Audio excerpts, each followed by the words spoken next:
one and only Wilder Hater, a.k.a. Boxing Guru. My first episode of Under the Microscope. JRock against Jason Rosario. This is the perfect fight after Julian JRock beautiful performance in his win over Jared Hurd. If you look at the tail of the tape, both fighters are kind of similar in stature. Julian JRock Williams is 5'10". Jason Rosario is 5'11", with a 73-inch reach. Julian JRock Williams a 72-inch reach, but I believe Julian JRock Williams has the faster twitch muscles. And these are going to play a major part in this fight because Rosario is more methodical, slow on his feet. So that's going to give JRock a chance to hit him with explosive shots. And plus, with him being as tall as Julian JRock Williams, that gives Julian JRock Williams a better arsenal to land his punches, where he can go to the body and then come up to the head. So it's going to be a fan-friendly fight, and it's going to be an explosive fight where punches are landed. And then when Rosario started coming in, because he's kind of tall and methodical, he fight coming forward. I never really seen him fight on the back foot. So when he has his moments in the fight as coming forward, I'm going to look for JRock to do what typical Philadelphia fighters does when they fighting slow, methodical fighters. What they do is get in his chest to stop his momentum. It's like stopping the ball from coming forward. If you let the ball, build up momentum, and then it has an advantage. But if you stop his momentum and fight him chest to chest on the inside and then step back on the outside, it's going to be a change-up. It's like a fastball. It's going to be able to offset Rosario. I don't think he has the capabilities to adapt to that. So that's going to play a major part in this fight. And it's going to play a major part in the highlights of this fight. Because in the process of him stopping and going, he going to be getting hit with shots, far as fan-friendly shots to make JRock look real good. So I'm looking for JRock to win this fight in dominant fashion, heated fashion, and show his arsenal and his fans in Philadelphia. You with the one and only Boxing Guru, a.k.a. Wilder Hater, for Under the Microscope. We're going to take a deeper look under the microscope at each fighter. We're going to start with Jason Rosario. In my opinion, these are the key details that's going to cause Jason Rosario to lose this fight against JRock Williams.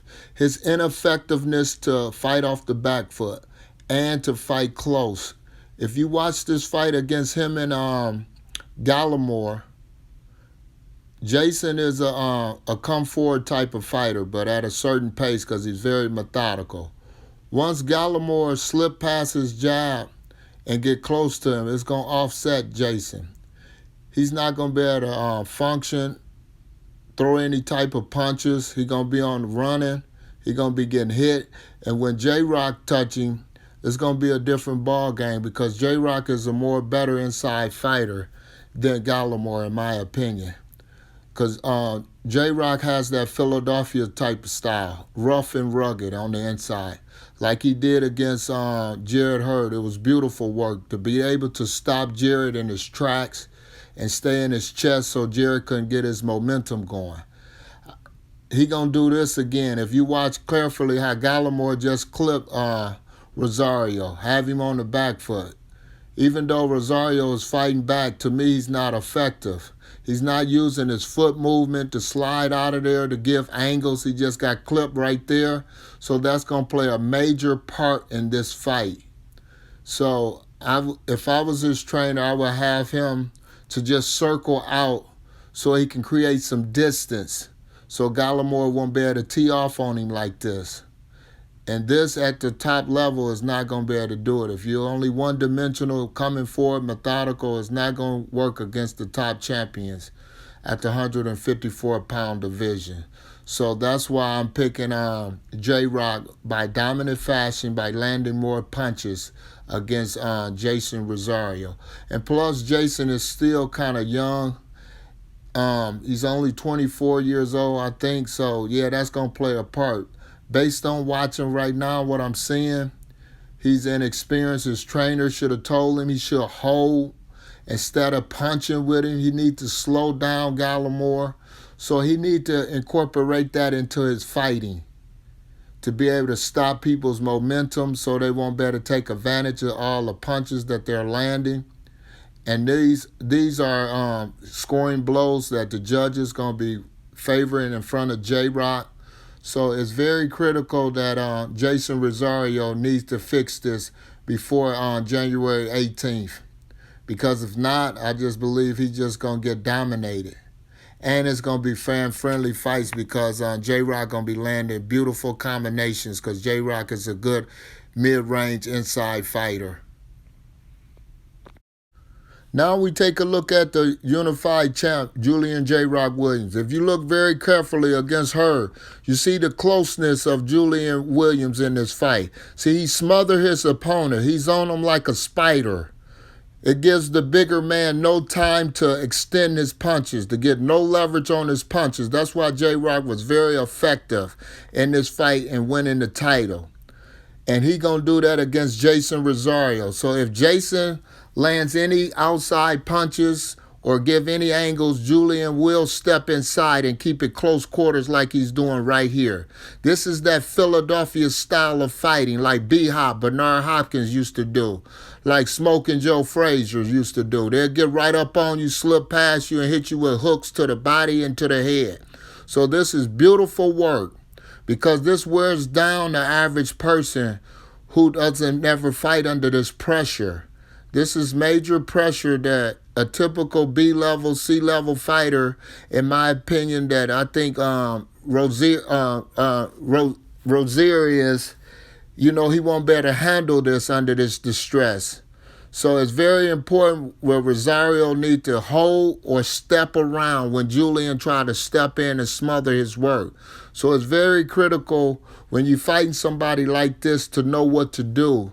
Instead of exchanging and wasting a bunch of energy, you move around. You kill time. You try to offset him so he won't be able to get a rhythm against you. Because usually in boxing, it's just a rhythm. They like to offset your rhythm if you let them.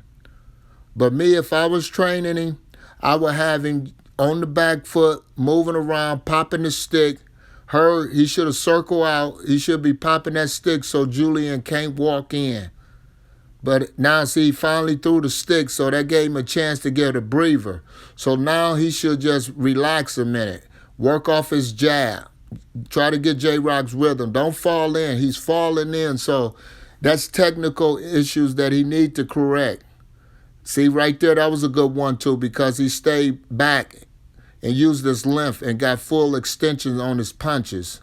So that's going to be very critical when Rosario fights Julian JRock on the 18th. Separation and keeping that stick, that 1-2, and not falling in with his right hand is going to be critical. And circling out, giving angles so it can limit JRock to only 1 or 2 punches. We don't want JRock throwing 3 or 4 combination punches and smothering the young guy Rosario's work rate. So it's a beautiful work when Julian is effective against fighters that don't know how to fight him. Subscribe to me if you want more.